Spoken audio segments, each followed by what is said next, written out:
Thank you. Veryl Goodnight, welcome to Material Magic, a fabulous sculpture show, our first, as you know, in the Korologos Gallery. Mm-hmm. We're so honored to have you here. Thank you, Ann. When I met you in Indianapolis, I fell in love with someone I was reading about and had seen your work, but I had no idea things would evolve to this point, so I'm just so happy you're here. We have a number of artists here, 4 of you, so you'll have a chance to meet them as well. But I'd like to talk about you and your work. Something that some people may not know is you lived with a buffalo for a while. Oh, yes, yes. Do you want to explain that? Because then you can get into so much of your work is your love of animals. Well, love of animals is probably the single biggest driving force of all my work. That and then history is a close second. But I work from life, and the 2 most common questions I'm ever asked are, how long did it take you? And are you related to Charles Goodnight? Okay. And Charles Goodnight was a cattle baron in the late 1800s, trailed longhorns post-Civil War out of Texas and up into Colorado. And yes, I am related, but very distantly.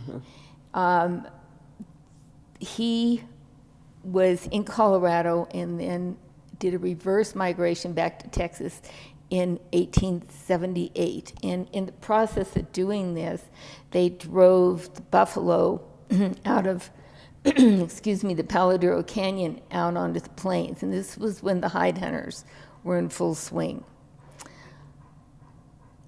They actually inadvertently contributed to killing off the bison. But his wife, Veryl Goodnight, insisted that he bring in some of the orphaned bison calves, and she bottle raised them. Well, I thought it was a wonderful story. So you knew the story, and that's what inspired you? It's what inspired me, yes. And so I wrote letters and actually got a rancher to loan us an orphaned buffalo calf. Is that right? But Charlie, we flew Charlie home. We had a plane at the time. Charlie has a high altitude record of 37,000 feet. And we flew him into Santa Fe. And then my husband and he fell in love with each other. And the rancher gave him to Roger, or gave Charlie Buffalo to Roger. I think so that's how we ended up living with buffalo. Now, you're, I think, one of the, if not the preeminent Western artists. You're in many of the shows, the Autry show, the Idle Jorg, where I met you, and others. Where did all this begin? Well, it began right here in Colorado. Yeah. Began in Lakewood, Colorado, and I didn't have the money. We didn't have the money for a horse, and I wanted a horse. So I drew them. Well, and then in the wintertime, I'd sculpt them out of snow, and I'd cry in the spring when they'd melt. Is that right? So it was the love of the horses what really started my art. Love of horses, but because of drawing and then sculpting, the reality of the horse came. I'm looking at these, for example, but the size, those are horses I've seen out in fields and where I live. So you progressed to what, school, training, or self-training? And I graduated from high school in 1965, and it was all abstract. Okay. There was really not any place to go for an education in realism, and that's what interested me. Right. Because, I mean, how do you improve on something as beautiful as an animal? I agree. So I began my education really studying with individuals. You know, there's a tremendous base of great artists in Colorado. Oh, yeah. And artists reach out to each other. They're very helpful to each other. And so Ken Bunn, right. John Zahorik were 2 of my initial and strongest influences, and then also in painting, Ned Jacob. So there's 3 great Colorado artists that influenced me initially. And they're generous of both time and spirit to help someone like yourself. Very much so, yeah. After the snow melted on what you were carving in the snow, did you then say, maybe I can do something with clay, or what was your next move? Painting.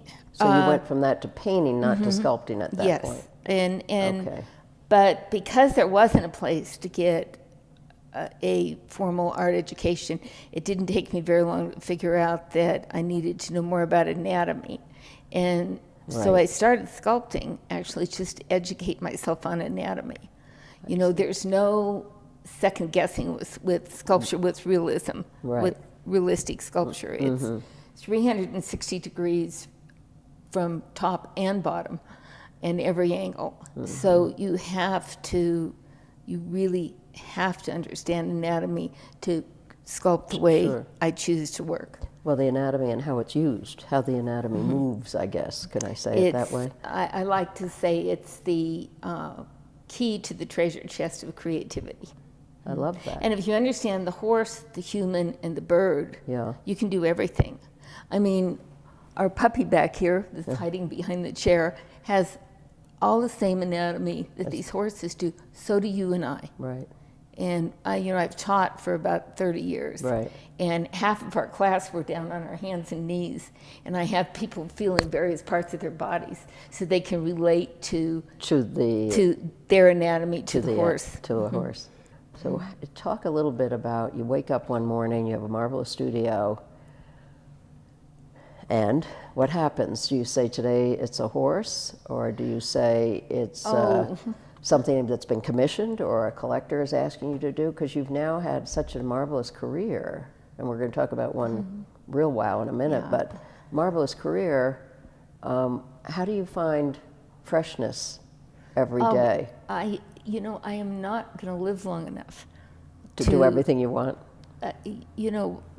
We left Santa Fe. We were in Santa Fe for 18 years, raised in Colorado, in Santa Fe for 18 years, moved back to Colorado, my hometown, came home, southwestern Colorado. Every place I look, every day I see sculpture and I see painting. I didn't know when we first met, and thanks to your husband, I subsequently discovered and now have read about probably one of the most powerful examples of freedom for an American artist to be commissioned to create an installation to celebrate the coming down of the Berlin Wall, the day the wall came down.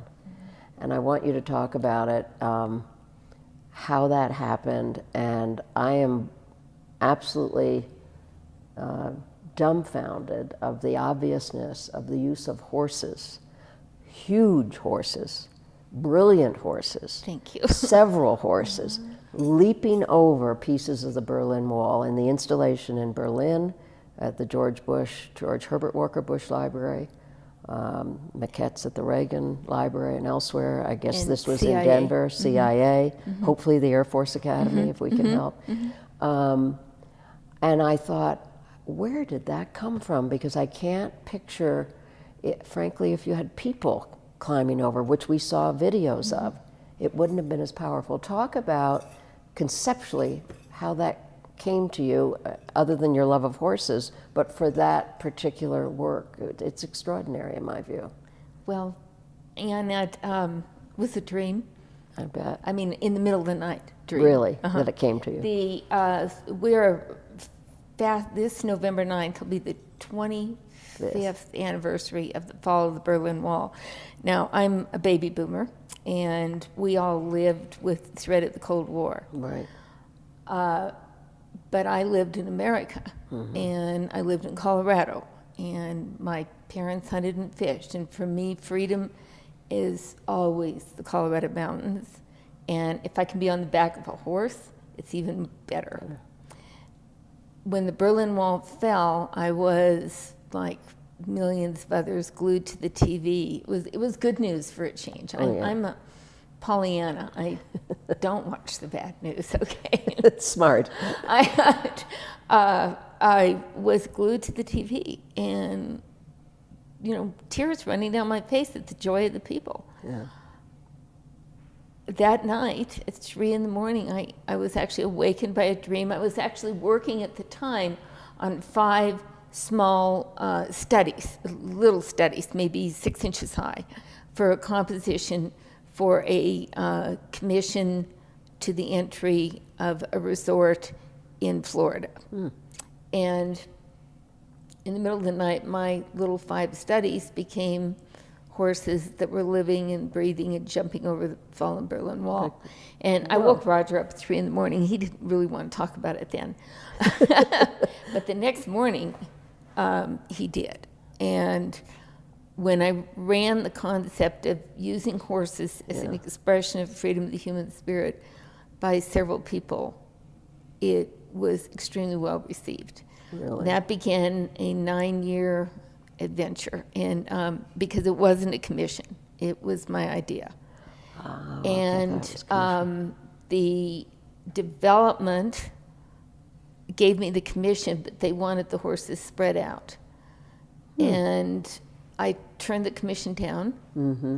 They came back to me and said, well, don't you have to do the sculptures, the horses anyhow, individually, in order to do The Day the Wall Came Down? I said, yes.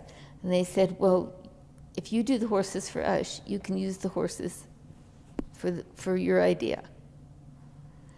And little did I know. Meaning they were individual horses. They were separated. They had to be sculpted individually anyhow. There's 5 of them. There's 5 of them, 4 mares and a stallion. And I used typical wild horse behavior where the stallion is driving the mares. Because the 4 are in the front and little, and the stallion's in the stallion back. is actually, Roger and I ended up going to Berlin 1 year after the walls fell, so that I could really, really understand the Berlin Wall. Good for you. In a physical sense and in an emotional sense. So that's, to me, that is incredibly powerful, and in a career like yours, an amazing milestone in that career. Really, it's not only world recognition. You expressed yourself for millions of people to understand something they may not have, including, and especially if, as I understand it, we may have one in the Air Force Academy. The working models are 3 feet by 5 feet. Great. And the 2 of the working models, one of them is in the Reagan Library, Right. and one of them is in the entrance to the CIA in Langley. And they awarded you a medal and a tribute as a patriot, which is awesome. You know, yes, but I got the medal because they can't give out the names of the people who lost their lives, Right. bringing the Cold War to an end. And so I always feel a little undeserving. But, well, on the other hand, you're a surrogate for them. Well, but glad that there's a symbol there that they can see. They can, yes. Well, and at the Air Force Relate to. Academy, today's cadets weren't alive. That's right. Through not only That's the Cold right. War, but they're coming down on the wall. So for you to have that touch point for them there is going to be quite fantastic, I think. Yeah, I think it's special. Yeah. But having said that, you've got what I would call a normal career of being in galleries, going to shows, and doing your work. Although I think this recognition and what you did for all of us with the day the wall came down was quite amazing. Is there something else? Have you been waking up nights and asking Roger at 3 in the morning what he thinks of an idea that I could know about before everyone else? He's far too grumpy now to do that. I mean, I would never do. I'd get killed. Yeah. You know, even the day the wall came down was Western influenced. Right. And by using horses as a metaphor for the human spirit, you bypass all the isms. Yeah. You know, there's, it makes it broader. But I have returned, of course, to more traditional Western art. I've done over 20 monuments. And Terrific. I've done 43 Western women. Yeah, your Western women are wonderful. 3 of those are in monumental scale. Fantastic. One of them, No Turning Back, which is on the cover of my book, Right. is in, It's lovely. become an icon in itself. My most current one, actually, is a Victorian woman called A New Beginning, and she's 1890s. And there is 2 of the castings I'm very proud of. One of them is in Cheyenne because Wyoming wouldn't enter the Union until President Benjamin Harrison changed the laws so that the Wyoming women could vote. And then Colorado, equally as progressive, was the first state in 1893 to legislate women's right to vote. So another casting is the Colorado History Museum. And I hope someday I'll have a casting here for you. That would be and fabulous. in the gallery. It's a Well, beautiful piece. What's significant as we look at our world of technology and globalization and all is the continuing importance of tradition. So many issues today that have become maybe distorted, that sense of history is so important. And I think you represent that and the tie to the land. Thank you. And to our country. So much of about America is about our land and who we are because of the land that we have cherished, you know. And I think you're right on point. What do you want to do that you haven't done? I know you're mushing. How do I say that? I know you're on your sled with the dogs, but what else do you want to do? I would rather call it a mushing wannabe. I have 4 sled dogs. That's great. And, but that's opened up my interest in the history of pulling dogs, sled dogs. And Roger and I were in Alaska in March, and I'm doing a series of historical sled dog paintings. That's fantastic. I did do a sculpture of the 2 running dogs called Born to Run, and that too will be here someday. Good. So I hope so. I'm painting. I've returned to painting, and I'm only doing 1 sculpture a year now. I can do bigger, more complicated things faster with paint than I can with bronze. Well, when we first met, I saw your painting of those donkeys, Yeah, but the donkeys pulling the wagon, and I thought they were just exquisite. A huge part of Colorado history. There's Yeah. a great book called On the Backs of Burros, Bringing Civilization to Colorado. I had no idea how important the burro was to these little mining I was areas. going to say the mining Yeah. towns depended. That's how they built the mines. That's Well, how they were too, Yeah. a lot of the trails were too steep and narrow even for mules. Yeah. So it's the burros that Burros did it. did all the work. Well, hopefully we'll have an opportunity to have some paintings as well as do interest people in your work here in sculpting, because it's quite spectacular. Well, thank you. It's a beautiful gallery. Thank Ann. you. Just Thank you. beautiful. Thank you. Veryl Goodnight, thank you so much. You honor us by being in our gallery, and the show that is starting today and will go on for the month, and your works beyond that is really a wonderful way for us to salute you and recognize you, but more importantly to introduce you to many of our collectors. So we're just thrilled. This show, Material Magic, has a number of artists you're going to meet as well, and I think is new for us. It's our first sculpture show, and to be led by you is just an honor and a privilege, and I thank you, and it's just fun always knowing you.